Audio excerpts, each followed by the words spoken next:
le plus grand défi aussi, c'est que l'enfant, quand il va voir ces blouses arriver, ces artistes arriver avec tous leurs costumes, il faut que ça fasse une unité et puis il faut que l'enfant réagisse un petit peu par rapport à ça. C'est le plus important. Alors, je m'appelle Lydia Pfister et je travaille pour la Fondation Theodora déjà depuis pas mal d'années. J'avais vu un article dans un journal et je m'étais dit que c'était vraiment quelque chose qui vraiment m'intéressait. Et comme je travaillais comme styliste à ce moment-là, j'avais envie de donner un petit peu d'argent pour une fondation et celle-là me plaisait beaucoup. J'ai été présentée à André et c'est comme ça que c'est parti. Et ce jour-là, il m'a dit, en fait, on aurait besoin d'un chapeau pour un artiste, pour Dr Isidore. Et ma première pièce, c'était un chapeau Gavroche avec une petite marionnette à l'intérieur du chapeau. Alors, pour le processus de création, ça commence déjà avec une livraison au Dr Rêve d'une blouse de stagiaire. Donc, quand ils commencent leur première formation, donc leur premier module, on arrive avec des blouses de stagiaires qu'on distribue à tous les artistes. Les artistes vont utiliser ces blouses ensuite pour faire leur premier pas à l'hôpital. Donc là, il y a déjà une petite première présentation, aussi au niveau de l'hygiène, enfin, etc., par rapport à la blouse. Ensuite, il y a un deuxième processus pendant le deuxième module et je leur fais une présentation complète pour qu'ils puissent en fait commencer à imaginer leur personnage et inclure un petit peu leur costume dans cette présentation. Et ça leur donne aussi toutes les données dont ils ont besoin sur la base de la blouse qui est la même pour tous les pays, pour la Suisse et pour tous les pays, c'est-à-dire le cœur orange, les boutons orange et les badges. Ensuite, le troisième processus, c'est que l'artiste vient ici à l'atelier et puis c'est parti. On essaie de créer ensemble. En général, l'artiste arrive avec plein d'idées. À moi de leur donner, au niveau de la pratique, des possibilités de faire et tout ce qu'ils peuvent faire, ou leur donner des idées s'ils n'en ont pas. Et à partir de ça, on crée les dessins. Donc, je leur fais des croquis. Ils auront reçu le croquis. Et puis ensuite, ce sera départ avec un patronage. Donc, on va faire un patronage par rapport aux motifs qui seront sur les blouses. Et puis ensuite, on va coudre ces blouses. Le temps de couture d'une blouse, donc après la création, donc après mon travail, c'est le travail de mes couturières, donc mes fées. Et chaque blouse prend minimum 15 heures. Là, je travaille avec mes deux très très proches couturières. Alors, elles viennent ici à l'atelier une fois par semaine, donc tous les mercredis. On se retrouve ici, on travaille ensemble, c'est vraiment un moment de partage fantastique. Pour se passer le travail, pour récupérer du travail, pour voir les petits détails. Il y a de temps en temps des choses qui sont un peu plus compliquées à faire, donc c'est toujours bien de pouvoir se parler à ce moment-là. Et sinon, chaque couturière a son atelier propre chez elle et elle travaille indépendamment. J'ai fait un petit calcul, effectivement, j'arrive à 420 dessins différents et motifs différents par rapport aux artistes. Et le nombre de blouses cousues, il y en a 1200, 1300, je ne sais pas exactement combien, parce que chaque artiste reçoit 2 blouses. Et ensuite, chaque artiste, après des années et des années de travail, peut changer de motif. Donc on refait un nouveau motif et on refait de nouveau de nouvelles blouses. C'est difficile à dire, déjà d'arriver à concrétiser les idées des artistes et à pouvoir leur livrer ensuite la blouse telle qu'ils l'aimeraient. Ça, c'est le plus grand défi. C'est vraiment d'arriver à ce qu'on puisse livrer vraiment ce que l'artiste avait en tête. Et ensuite, le plus grand défi aussi, c'est que l'enfant, quand il va voir ces blouses arriver, ces artistes arriver avec tous leurs costumes, il faut que ça fasse une unité et puis il faut que l'enfant réagisse un petit peu par rapport à ça. C'est le plus important. Le premier, c'est évidemment le contact avec l'artiste. C'est au moment où on crée la blouse et évidemment les dessins, les croquis, le premier croquis pour l'artiste. Ça, c'est vraiment ce que je préfère. Et ce que j'adore aussi, c'est toujours d'essayer d'avoir l'œil de l'enfant derrière tout ça. Ensuite, les moments les plus chers, c'est quand mes couturières arrivent ici à l'atelier et puis qu'on travaille ensemble.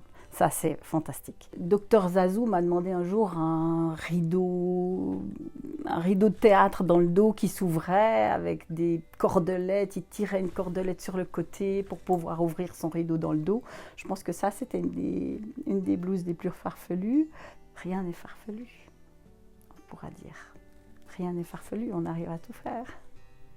Docteur Méli-Mélo, elle est arrivée avec des dessins de son enfant qu'on a mis sur la blouse. C'était vraiment magnifique. J'ai le docteur Couette qui est arrivé aussi et qui a sorti de sa blouse un tout petit coussinet qu'on avait fait pour elle et qu'elle utilise pour donner aux mamans pour qu'elles puissent se reposer un petit moment. Donc ça, c'est vraiment une jolie anecdote. Alors, la blouse a évolué depuis 30 ans. Il y a 30 ans, en fait, souvent on prenait un motif qu'on aimait bien, qu'on posait sur la poche devant. Ensuite, on posait un autre motif qu'on aimait bien sur l'autre poche. Ensuite, on mettait le nom de Dr Rêve dans le dos. Donc, on customisait comme ça. Et avec les années, vraiment, les artistes ont créé leur personnage. Donc, ils arrivent avec vraiment un personnage vraiment complet. Et les vêtements qui sont portés dessous correspondent aux motifs qu'on va mettre sur la blouse. Donc tout a une importance. Le chapeau a une importance, le maquillage a une importance. Et tout est vraiment beaucoup plus léché, on dira. Et c'est vraiment des personnages maintenant. Par exemple, j'avais Docteur Bidule. Lui, il me disait, j'ai besoin pour les enfants, parce que j'ai une tête de linotte, donc je ne sais jamais où je mets quoi dans ma blouse. Donc, on lui a construit plein de petites poches dans lesquelles chaque motif correspondait à ce qu'il mettait dans sa blouse. Donc, s'il avait un petit crayon, donc on avait mis un petit crayon sur la poche, ou s'il y avait... voilà, tous les accessoires qu'il avait étaient sur sa blouse, en fait, correspondaient à l'endroit où il les mettait.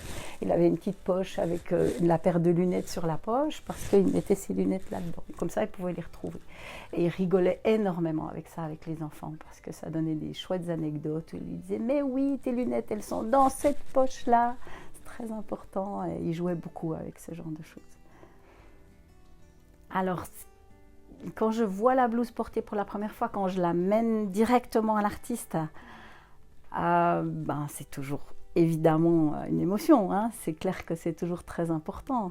Et si j'ai l'occasion de lui apporter la blouse quand il a déjà son costume dessous, quand il a déjà son maquillage, ses chaussures, son chapeau éventuel ou sa coupe de cheveux rigolote, c'est juste génialissime parce que c'est juste une finition. C'est une finition du personnage. Donc, c'est pas possible.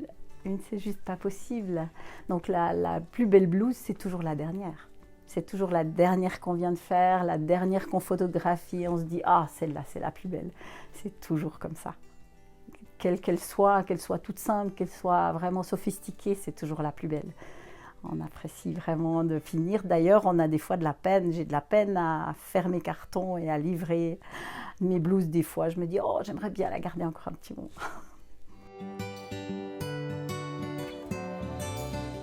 Alors, en ce moment, on est en train de travailler sur Dr Flo. Donc ça, c'est les premiers dessins qu'elle m'a présentés. C'est son mari qui les a dessinés. On est parti de ces dessins-là.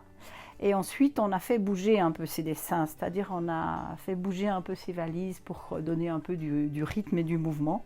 Et puis, on est arrivé au croquis qui est là. Là, le tissu qui est là, en fait, vient d'un petit pantalon de bébé que ses enfants ont porté.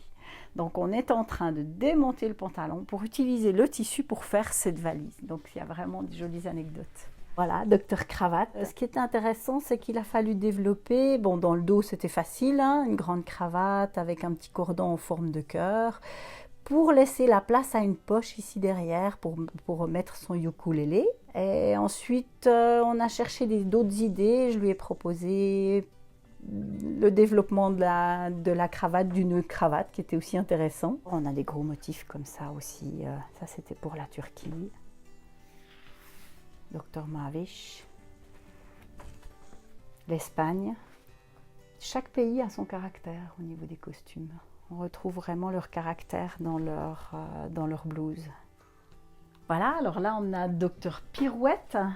Alors cette blouse, elle a une histoire. En fait, Dr Pirouette a une magnifique robe rouge qui part en biais comme ça avec du tulle, je crois, dessous. Enfin, elle a beaucoup de volume, elle a une magnifique robe. Et puis du coup, on a créé la blouse en fonction de cette robe. Donc ça, c'est vraiment la petite histoire de Dr Pirouette. Elle n'a pas besoin de beaucoup de motifs. Elle a juste besoin de la couleur qui correspond à sa robe rouge qui est splendide. Et voilà, elle est toute simple, mais elle est vraiment très belle. Et il faut voir l'artiste effectivement dans son costume pour avoir une belle idée de ce que ça donne. Ah, c'était le séminaire international en 2013 pour les 20 ans de la Fondation, où les artistes sont partis sur la place fédérale. Il y avait à peu près 200 artistes sur la place fédérale, habillés de pied en cap. On a vu 200 blouses d'un coup, et ça, c'était fou. Ah ben, la Fondation Théodora, c'est la Fondation Théodora. C'est vraiment, ben voilà, c'est quelque part un peu ma vie. Hein. Donc c'est vrai que c'est vraiment quelque chose de fantastique. De penser à des enfants déjà qui sont dans un hôpital, rien que de penser à ça, c'est déjà difficile. Donc de pouvoir leur amener des moments pour pouvoir souffler, c'est fantastique. Donc c'est vraiment une idée génialissime. Et que dire de plus, quoi. C'est merci à la Fondation pour tous ces enfants.